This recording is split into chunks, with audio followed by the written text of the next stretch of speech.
Welcome to Conversations with. On this show, my guests and I explore the bumps and triumphs of their journey to extract the gems from their experiences, because success leaves clues, and today we turn those clues into billboards for you. I'm your host, Gene Bernier, founder of Peeled Back, speaker and co-active coach, guiding leaders to pursue a life worth living.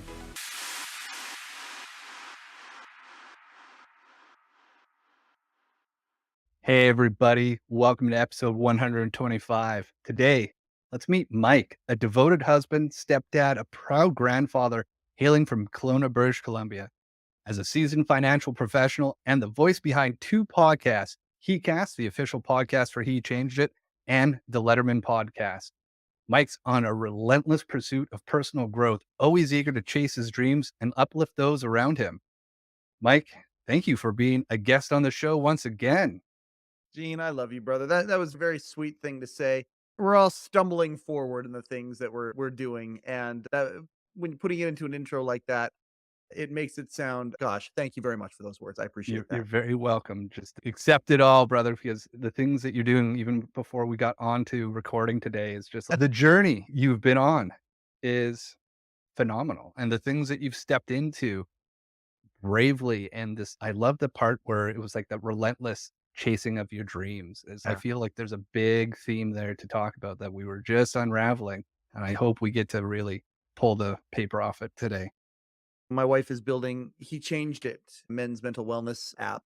And I sometimes I think with all of the work that her and her team are doing in building this thing, go to hechangeit.com and you can see what it is that they're doing right now. And they're in this amazing grind. And when I say amazing, it's not all positive necessarily. It's boy, is it a grind. But sometimes I think I'm the person that benefits the most from all of the things that they're doing. Certainly in hosting HeCast, talking to so many amazing people, yourself included. You've been a guest on HeCast a couple of times, and how that there are so many people that don't do the work to figure out what it is that it is their heart's desire, and then taking that extra step, sometimes a brave step, to maybe say, okay, if this is my heart's desire, whatever level that looks like, what am I going to do to put myself in that place a little bit? And boy, when you ask for it and you go and you take steps towards a dream, whatever that looks like, with no outcome whatsoever except for the exercise, I find that the batteries for relentlessly chasing your dreams get filled very quickly. You get a lot of momentum from it. And my life right now, while not perfect in any way, shape, or form, has a lot of excitement going on. There's no question. And it certainly is because of the awareness of those dreams and the actions towards moving towards them. Oh, no pun intended, but mic drop already happening here. We can just wrap the episode up and move on. Oh, and it's just fun. When you immerse yourself in the things that you love, life just becomes a little more fun. And that's something, and it's something that you're doing too. I remember before you started the show, I know how much joy this show brings to you. And I remember 125 of these today, 127, 125 of these now. 125. Congratulations to you on that, Gene. That's Thanks, brother. fantastic, man. Oh, it's been a journey, that's for sure. I think back to like, why did I get started? I wanted to feel comfortable doing what we're doing right now. Yeah. And now it's just, I had somebody ask me like, do you make money with this? Be like, no. And I'm okay with that because like, I truly enjoy sitting down, having these conversations because it brings me joy and to sit there and have laughs with the guests and to you've been on the other side of this mic as well, to be interviewing people and get to a point where they're like, I never thought about telling my story that way.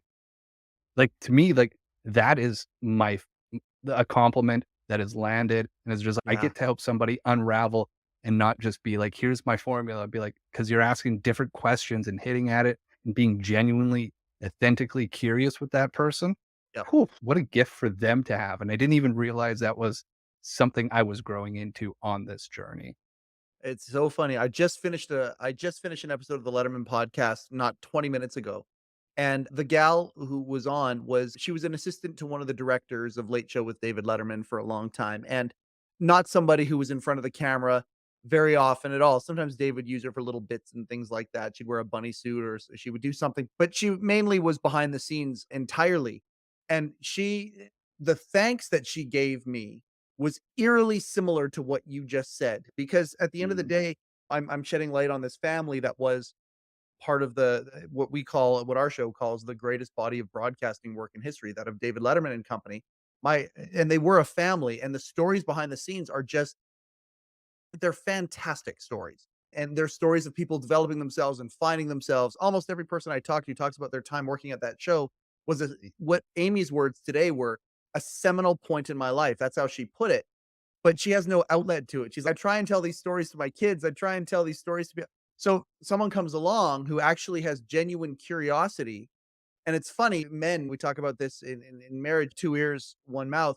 You gotta get good at listening, just good at listening. Be curious. If you're curious to your audience, whoever it might be, whether it's a spouse, whether it's somebody you're interviewing on a show, whether it's somebody at work, whatever, if you actually can become aware and curious and interested in what they're saying, it enriches them so much. And that enrichment bounces back and just Oh, envelops you as well, and it's such a beautiful kind of communal experience on that level. So, yeah, I just literally finished talking to her about that exact same thing. She was thanking me for that, and I'm like, "I'm excited to talk to you. Are you kidding me? You're getting something out of this?" And I think that's where podcasting is such a beautiful it's exploding. There's 6.5 million podcasts out there now, and it's oh, there was because this. So, yeah, something like 51% of Americans listen to a podcast. yeah, and it's I think it's a total gut shot reaction to the no offense to anybody, the TikTok culture, the YouTube Shorts. Our show's on Yeah. YouTube. My show's a long form show. If it doesn't go an hour, I'm not happy. For 3 hours.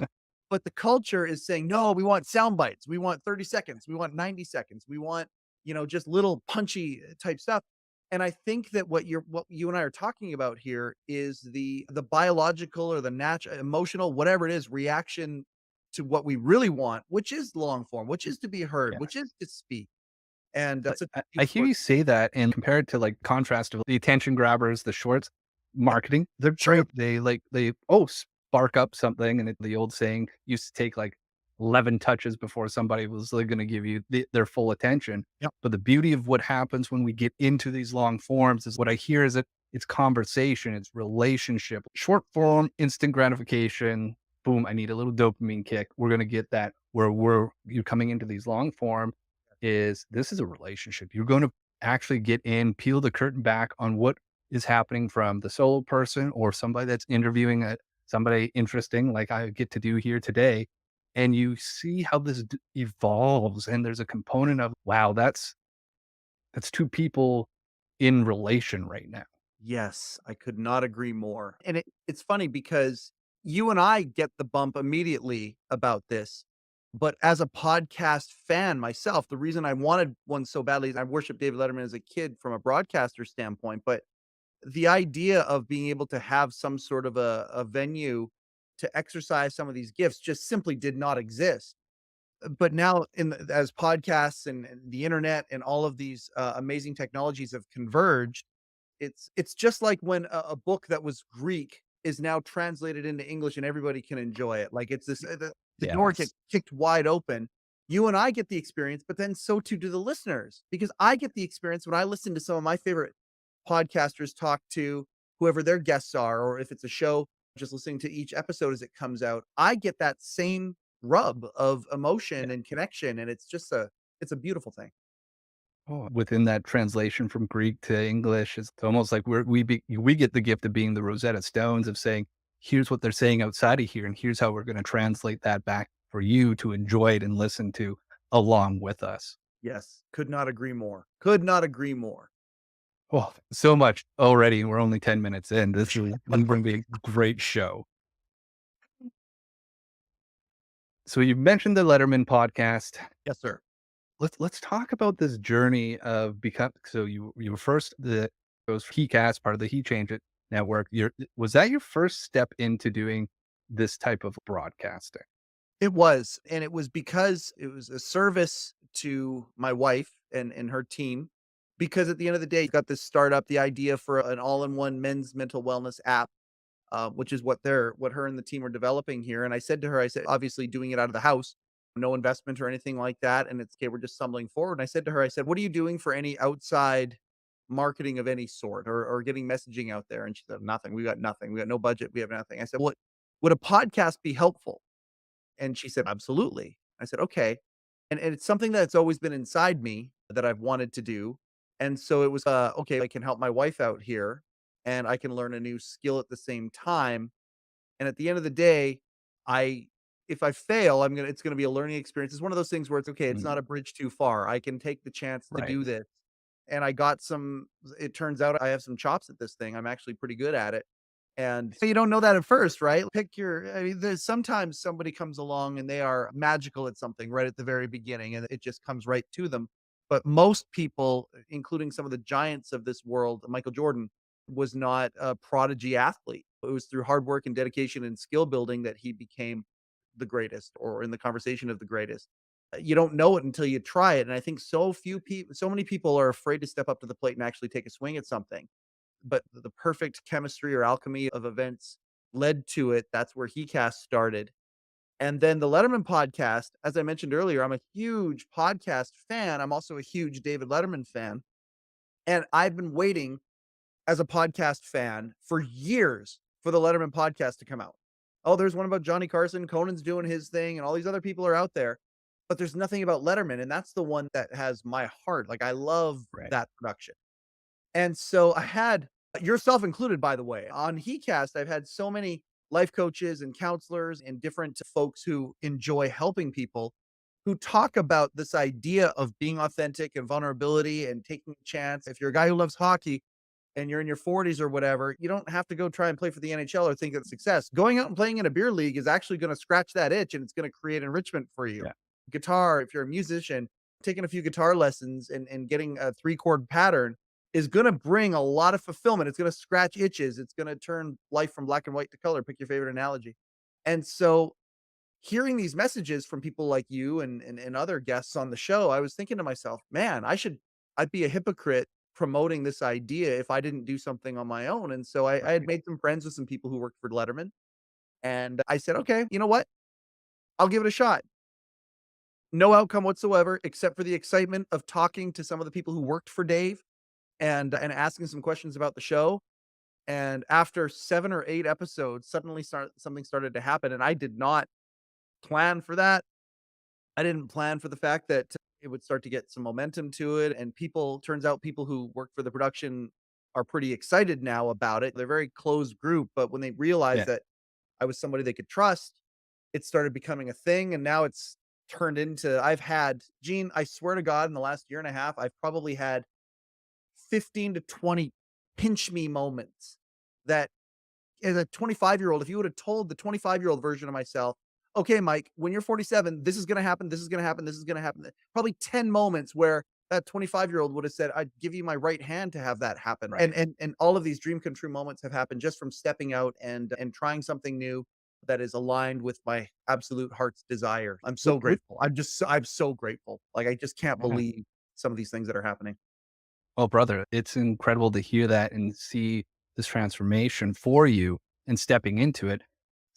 Couple things I want to try to get into without losing it within the conversation is Yeah. when you talked about taking the leap from the bridge, knowing that you use the word failure, but what I hear in your conversation is without being attached to your outcome, you were okay trying to do the things to learn, going, hey, this is something I love. This is something I'm interested in. Am I willing to be a learner and figure this out?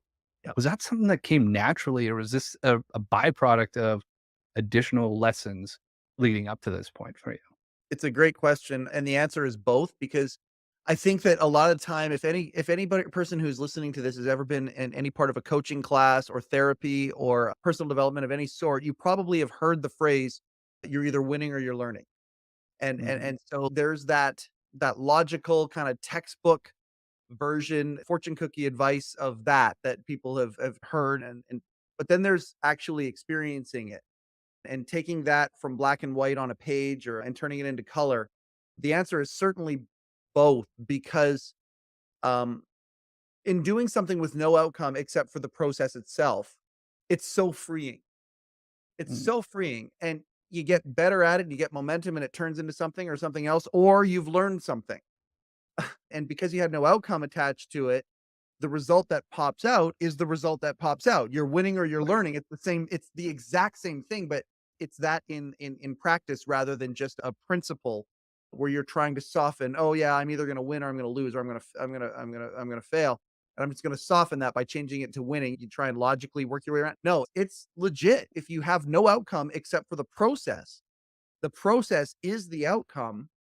Your result is going to not have anything emotionally loaded against it or for it for that matter sometimes. And then sometimes it leads to more processes or more experiences that are just, in my case, in this case here, just mind blowing. And you got me at a time where I just had this crazy weekend in New York and the roller coaster hasn't really ended yet.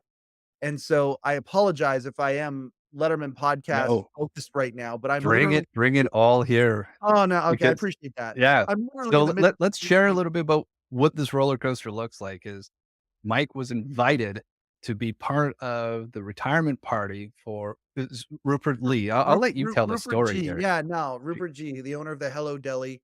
He made more appearances on David Letterman's show than anybody, and he just sold the deli. And so David Letterman's production company put on a retirement party for him at the Ed Sullivan Theater.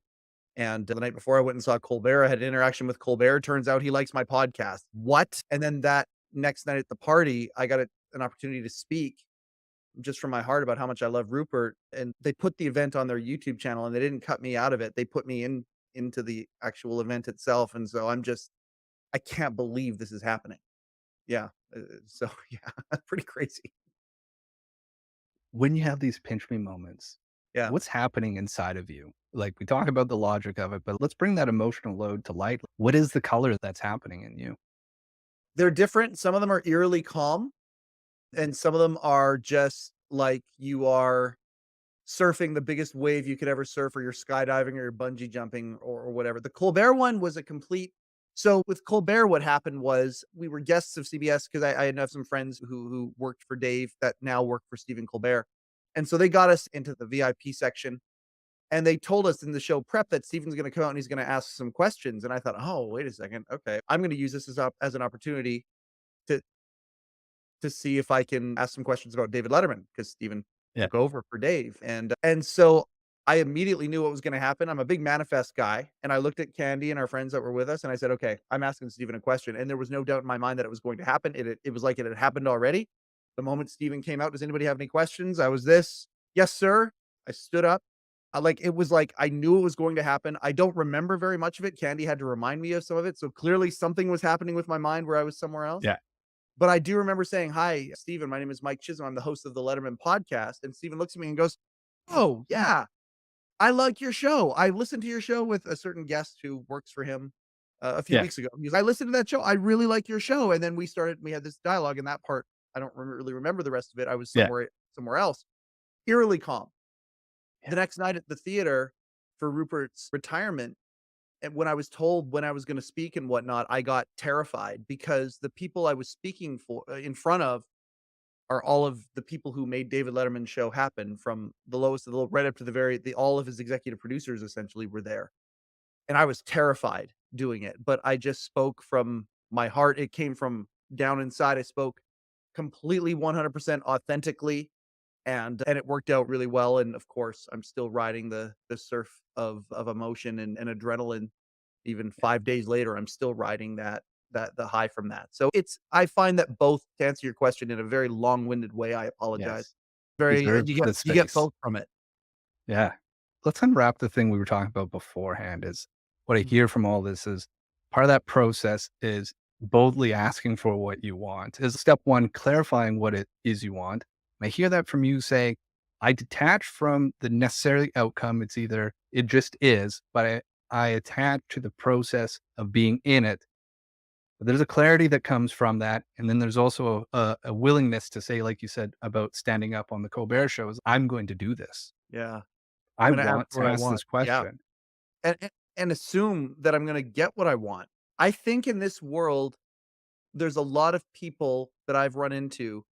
I've had a lot of cool experiences in my life that, and I don't come from money. I'm not affluent, especially compared to many others that are out there. But I've had life experiences that people are just like, I can't believe that happened to you. And that's happened throughout most of my life. And I think if I was to look back and analyze why, I think it's because early on, I have never been afraid to ask somebody for what I want with earnestness and respect. To put out there and to say, okay, I've met people who say, I could never ask to go into that room. And to me, I'm like, why not? If somebody I've had so many people who have asked me favors as a friend, and my answer is instantly yes. And there have been times where those people have said to me, "Oh, I was really afraid to ask you." And I look and go, "Why?" And it's I think it comes from a fear of rejection. I think it comes from a worthiness issue, a self-worth issue or something like that. I can't I'm not a therapist. I can't say that for certain. I can just say personally, the times that I've been afraid to ask for something, if I've pushed through that fear, if I've been aware of that fear, and I'm willing to say to someone, "Oh, would you please do this?" Or could I please have some attention to get this? Or whatever it is. The worst case scenario is somebody says, "No, it's okay." Like I've never been afraid to do that. And the times where I have been afraid, pushing through that fear usually leads to something pretty awesome on the other side. And I think a lot of people, if they just would ask for what they want more, they would get what they want more, which sounds so simple, but for some people, that's a very difficult yardage to cross. It yeah, I've been one of those people. I've been the people pleaser, I've been the avoidant, I've done all the things, and as I hear you speak, I'm thrown back to points in my life where I'm like, "Oh, wow, all the things I want are happening." And I would attribute it I used to say I would put my self in a place where luck can happen, but there was a component of part of that was, like, I was asking for it, sometimes boldly and just like, "Oh, you said no? Cool. Thanks for shortening the list. Now Yeah. what's in this no? What else can I do with it?" And Yes. it was such a vivid flashback, and I hope others are having it when they listen to this as well for them. I guarantee you there are points in your life where you've been like, "Fuck it, I'm doing this." Yeah. And regardless of the outcome, you're like, "Wow, look what I just did. How can I keep committed to myself?" And hearing you say you feel the fear, but you step anyways. And it seems to you say this is something that you've done for a long time. So it seems like there's this natural relationship with fear or that Yeah. piece of fear, at least, where you're like, hey, should we do this? Oh, you're here. Cool. Let's go. Like am I understanding that relationship the way that you're explaining it? 100% because it becomes a habit. Like you start doing it and it becomes a habit. It becomes who you are. All these, and it becomes a skill. It's just if you do one pull up every single day, I promise you, you're going to be able to do more than one pull up. Even if you can't do one the first day, it's going to Yeah. come because it becomes a habit. You just do it. And I think that this is something that is very similar. People might be intimidated about asking for what they want or whatever. And the nervousness, this is something that I know that I am cognizant of now. Logically, I trick my mind a little bit, or I don't trick it, I make it aware. Somebody once told me, and it might be could be a placebo. I don't think it is though. Somebody once told me that the neurons that fire in your head when you're scared are the same neurons that fire in your head when you're excited. And you can literally say to yourself, when you're terrified about something, you can literally say, "I'm excited." "Oh man, this is nervous anticipation. This is excitement. This is a good thing." And you can jump into that place. So that's one thing that I know I do cognitively, but the habit of asking for what I want, again, respectfully, not in a selfish way. It's just the heart's desire, the vulnerable asking for what I want. Gosh, that's a habit in me. Yeah. I have very little fear in like this Letterman podcast. Like David Letterman is a very imposing is not the right word. He is to a lot of people, he is extremely intimidating. Yeah. And I've asked him to be on my show 3 times and he said no all 3 times, but I think I'm gonna get him one day. I Yeah. just do. I think one day, like, he knows what I'm doing, he likes what I'm doing, he likes that I'm focusing on the staff and all that stuff from what I've been told and what I've understood. And certainly the support that I've gotten from people certainly would be evidence to that. Uh, but yes is good, no is good, maybe sucks. And I think a lot of people live in the Oh, land of the yeah. maybe for so long when, like, Dave said no. Okay, next. The last time I asked him, we were at our 1-year anniversary. Dave said no. It's okay. Would you be the special guest for our anniversary show? Scheduling, No. whatever, couldn't do it. So Yeah. no. Okay, that's fine. I asked Paul Schaefer came on. Like, Yeah.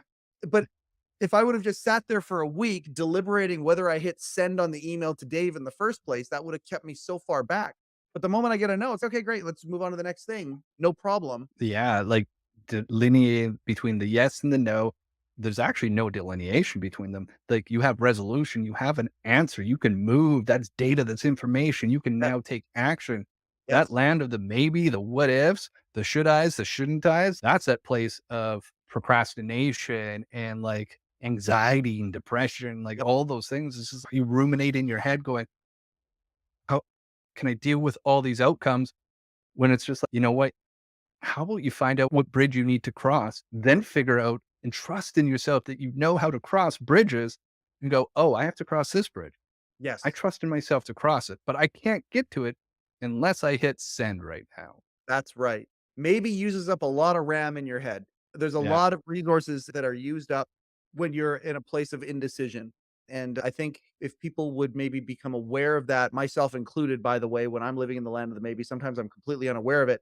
If I become aware of it and I can get rid of the maybe and turn it into something, a direction. And again, you look at the thing about the word aimless, like even automatic poetically, aimless, it doesn't sound, but aimed sounds direct. Aimless Yeah. sounds, oh man, there's a lot to that.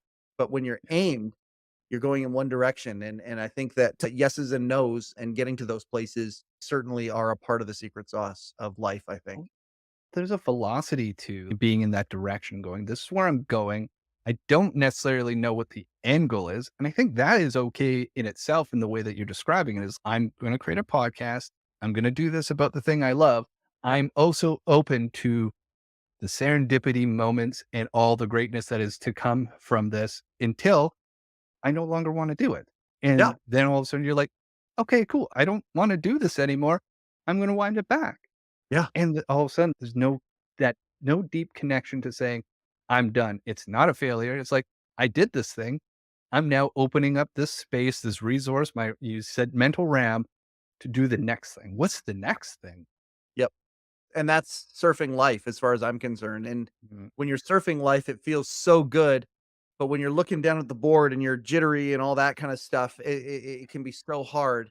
And I get caught up in it too. I get moments of scarcity, I get moments of fear, I get moments of anxiety, and that's where the board is shaking a little bit. In my experience, one of the things that helps you just get back to surfing is what you're talking about there. Yeah. Exactly.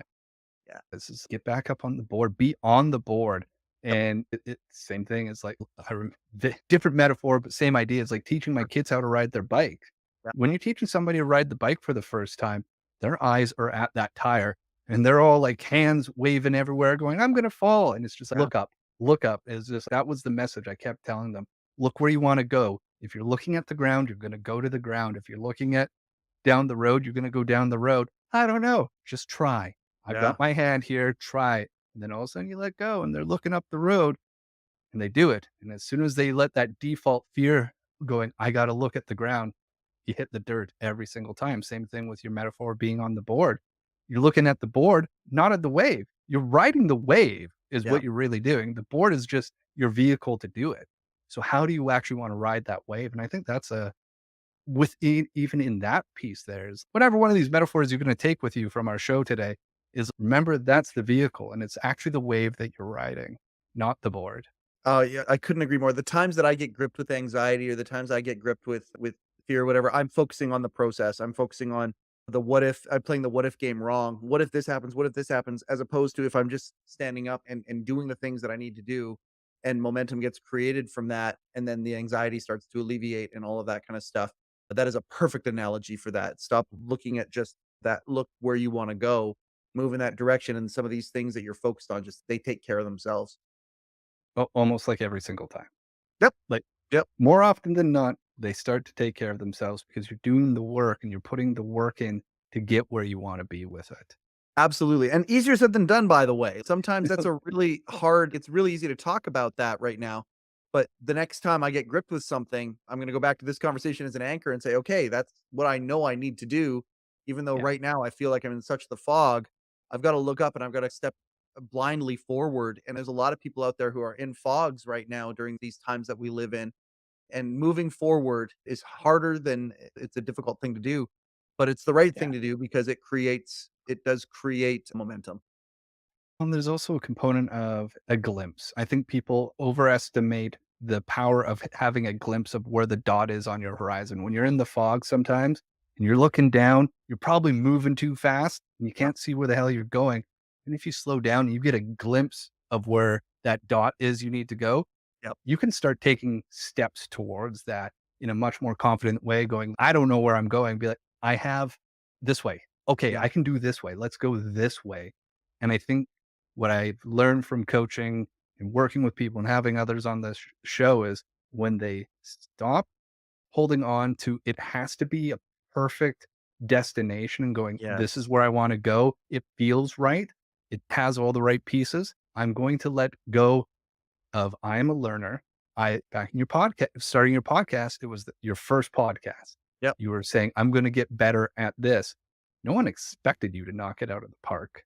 No. And as you kept going, you learned and you grew your skills, how you develop your relationships, the types of clients you want to have on. However, you bring this back into your business, into your life, it's like respect and honor the glimpse. You don't need the full picture to get to where you're going. You'll eventually walk yourself out of the fog.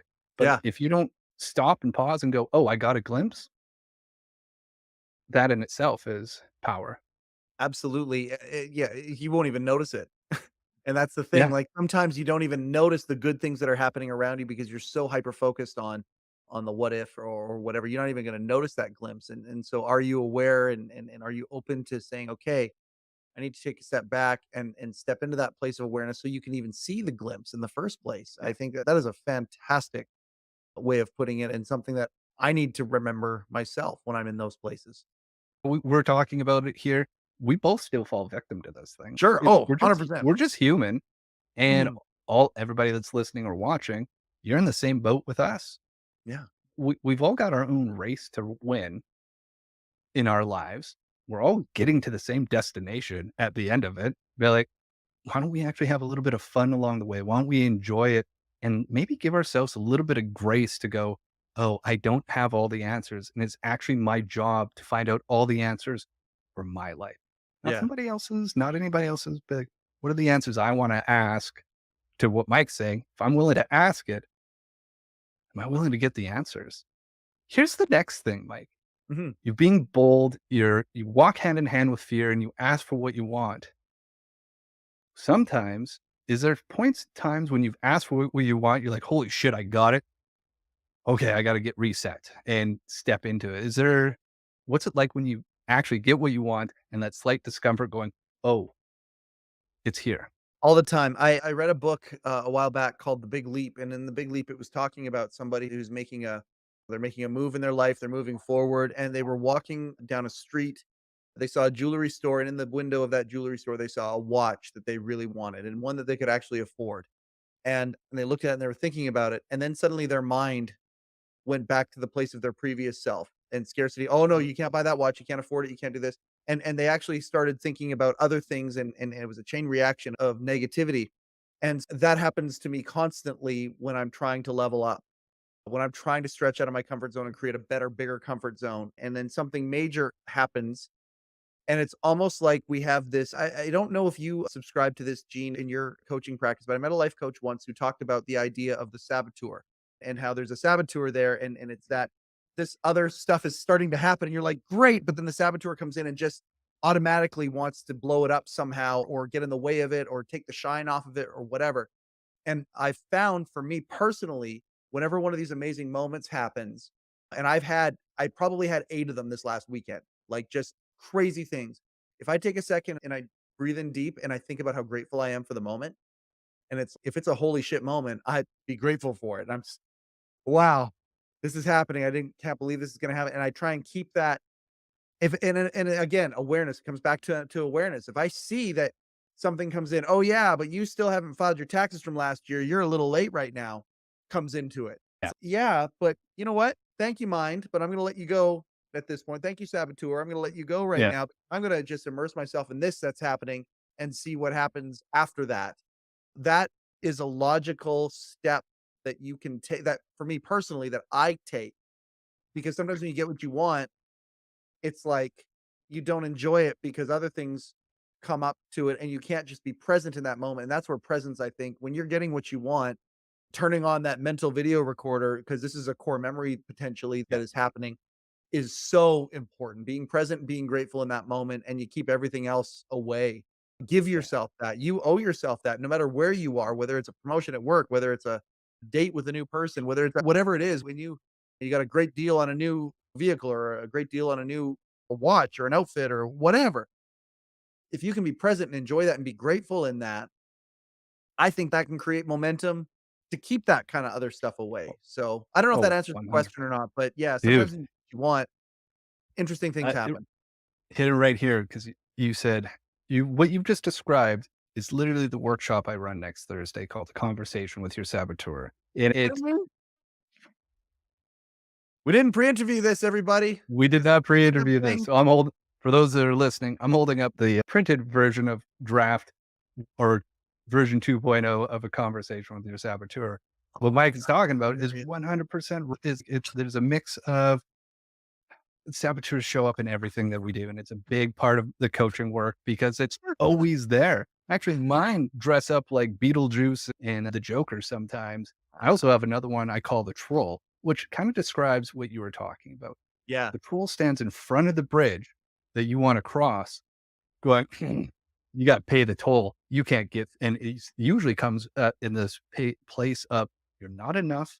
Who do you think you are to cross this bridge? And the worthiness. reality of what that saboteur is doing is it's a piece of you that protected you when you were younger from something that happened. And it's Yep. going, are you sure? I just want to make sure that you're really sure. Because if you can get past me, I know you've got it. Yeah. That's the real message. And if you get and you realize it, oh, I just got to give him a high five and walk across this bridge. Oh, I thought that was going to be a lot more scary. I'd be like, no, that it is a part of you. You're never going to lose it. Yep. And it comes down to what Mike described is having a conversation and a relationship with it. Yeah. Because Yeah. if you don't, it gets to jump into your captain's seat. Or you get to stay in your captain's seat and take that data from it going, oh, something scary's here. Oh, Yep. scary is also excitement. Yep. What do we got going on? Oh, we don't know what's on the other side of this, but we trust ourselves enough to figure it out because we've figured it out before. Let's go. Thanks for letting us know. Yeah. Oh man, I just love this. I love you and I have this knack for serendipity, and it makes me so happy every time that we get together in any way. There's always I had no idea that was the class that you're teaching. And it's such a powerful concept. And if and again, back to awareness, if one can become aware of these things and come up with these techniques, like the idea Yeah. of the high five, sometimes it's that simple. Sometimes it's literally that. I always say, okay, I always attribute it to an overactive brain for me personally. And it's just like my Yeah. mind continually is saying these things, these what if scenarios. I'm like, okay, thank you, mind. But I look at my mind like I look at my hand. It's just a body part. And I think, okay, thank you, hand. I don't need you right now. Please come and sit down here. I do the same thing Yeah. with my mind, calm it down. I want to proceed this way. Could you please start working towards that instead of giving me these thoughts? And but the idea of high fiving a troll and saying, yeah, I got this and walking by, I love that. That's so Yeah. cool. What a Well, great and idea. I pull back to what you're saying is you're also now deploying by saying, hey, this is where I want to go. You're boldly asking yourself and saying, this is where I want to go. And so Yes. you're practicing it internally now, and then it becomes even easier to do it externally. And it just pulls it all back together. It comes down to saying, I don't know how I'm going to get there, Yeah. but I want to start taking step one. And then everything else, you're like, get in line and help me figure this out. Yep. Yep. Could not agree more. And if you're asking for what you want, the analogy of there is, or not analogy necessarily, but the act is permission almost.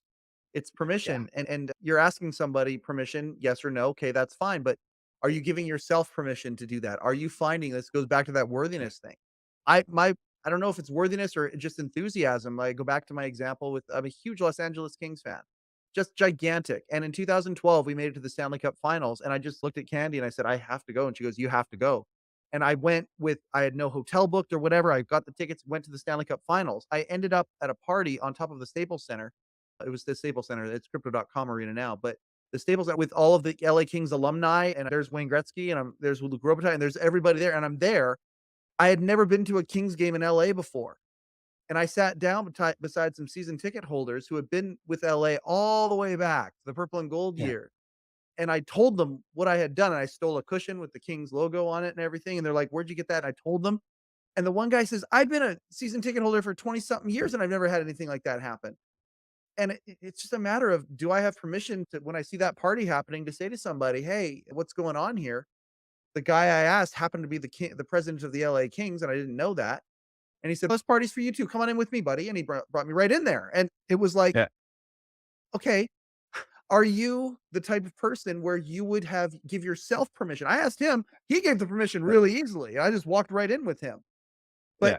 sometimes we ourselves don't give ourselves the permission to ask because we don't feel worthy for it. And I guess if there's a message that I would throw to anybody out there when it comes to their goals and dreams, things they want to have make happen, you are worthy. You are absolutely worthy. And I'll tell you this, if I am, you certainly are, because Mm, we're in the same boat. It's just a matter of what do you want, and give yourself, it's not even an ask yourself, give yourself the permission to own that what you want, and then to take steps towards it, and keep that those yeah. permissions going to others, and outwardly do it as well, because it's a lot easier many times to get yes from others than it is from yourself. D I don't know where else to go with that. And plus, we've blown past our time, and which I knew we would. This It's is like, what happens when man. Gene and I go for coffee, by the way, everybody. When we do this is just what we talk, this is our conversation. You and I just talk about this shit. This is what we talk about. And I love it, and I love you, Look, man. I love we're what you're gonna doing. go for half an On hour, your be like, plate. "We better book an hour and a half just to be on the Yeah. safe side." Next time, sure, anytime. Like, I'm happy to do this with you, whether it's in a coffee Yeah. shop, whether it's here. I love you, man, and I love that you are making the world a better place. I appreciate you very much, Gene. That is a shared feeling. I love you, brother. I love what you guys are doing.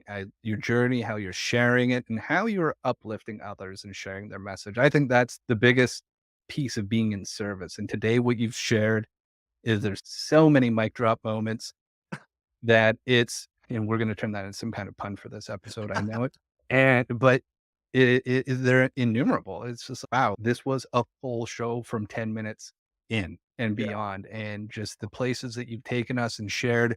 So there was no resistance. You just dropped it all in. And that is you in your essence. And I appreciate you for being that. Oh man, like one thing again, you talk about being authentic. I know I'm my strongest self when I'm authentic, and I know that I would say the same about you, just knowing you. And one of the things that I've always appreciated about you, Gene, is your authenticity. I love that about you, how you are just the same guy. You are so authentic. And I appreciate that. That shows very much in all of my interactions with you. It goes right back at you, man. No, I appreciate it. This love fest could keep going on forever. But I want to give Mike an opportunity to shout out what he's been up to officially here and where you can find Mike and what are the latest and greatest that he's been up to. Mike, Um, I appreciate that. Shout out to Mike. No, you know what? The first thing I'm gonna do is I'm gonna talk about my wife's app. He changed it. Go to hechangedit.com and you can see what they're doing there. It's in beta, but it's the vision of what this project is unbelievable. So I just appreciate her and what she wants to save the world. She doesn't like the world her boys are inheriting, and she wants to create something that's gonna just change the world forever. So hechangedit.com. You can go to HeCast, the official podcast of He Changed It. We actually just had a really cool thing happen. If you have TELUS Optic TV, we had a very special 5-part HeCast presentation called the HeCast Conversation. Proper Man, the HeCast Conversations. We go deep dive with a local band, all the members of a local band, all guys, called Proper Man. A very good series. Highly recommended, especially if you like music and the idea of chasing dreams, mental health, mental wellness, all of that stuff. You can go onto YouTube, search Proper Man, TELUS. You'll find it there. If you're a TELUS subscriber, just search Proper Man and you'll find that. And then if anybody out there enjoyed David Letterman and his productions, the Letterman Podcast. It's a labor of love for me. You can find me on YouTube, all the podcast platforms there, and you can go and either watch or listen to the Letterman Podcast, which is a celebration of what I consider to be the greatest body of broadcasting work in history, that of David Letterman and Company. Other than that's pretty much it. Thanks, Gene. I love all that. We're going to make sure we got those in the show notes down below. Thank you, my One friend. last question before I let you go off and spread your love and messaging elsewhere. Yes, We're going to sir. jump into my time machine. We're going to Yeah. go into the future by 10 years. When Okay. that door opens up, what does future Mike say thank you to you for? Exactly what we were talking about today. Like exactly what we were talking about today. Thank you for being bold and actually asking for what you wanted. And thank you for putting actions towards it. And that is if I have anything to say about it, that's exactly what Mike from 10 years from now is saying about Mike right now. Because it's all evolved. It's all seeds that are being planted that are going to grow into these beautiful plants that 10-year Mike will be able to see what they are. I love that. Thank you so much for sharing it. To everybody else that's listening, be bold, ask for what you want because you are worthy for it. And Absolutely. until next week, my name's Gene. This is The Conversations With, and we will see you then. Oh, one last thing. It's the legal language. This podcast is presented solely for educational and entertainment purposes. It is not intended as a substitute for the advice of a physician, professional coach, psychotherapist, or other qualified professionals.